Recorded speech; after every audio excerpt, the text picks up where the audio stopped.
அதேமாரி வண்டிக்கு பாலிஷ் பண்ணலாமா இல்லைன்னு பார்த்து சொல்லுங்கள். ஸோ நம்ம நெக்ஸ்ட்டு பாலிஷ் போகிறத பற்றி தான் பிளான் பண்ணிகிட்டு இருக்கோம். நீங்கள் ஏதாவது சிஎன்ஜி ஏதாவது தெரிஞ்சால் ஒரு ஐடியா இருந்தால் சொல்லுங்கள். நம்ம சிஎன்ஜி எப்படி போடணும், யார் கண்டக்ட் பண்ணால் நல்லாயிருக்கும், அந்த சிஎன்ஜி போடலாமா வேணாமா, இது எதாவது ஹோண்டா சிட்டி சிஎன்ஜி போட்டுருந்தீங்கன்னா கொஞ்சம் சொல்லுங்கள். எப்படி இருக்குது ரிவ்யூஸ் செக் பண்ணிக்கலாம். இந்த சட்டம் எல்லாமே ஸ்மூத்தாக இருக்குது.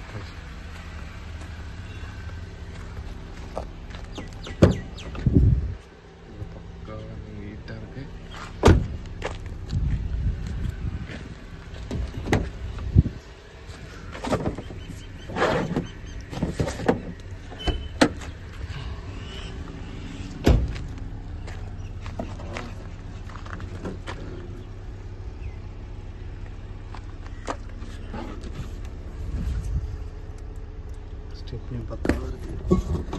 இந்த ஸ்டெப்னி கிட்ட மட்டும் தான் இல்லை. All good.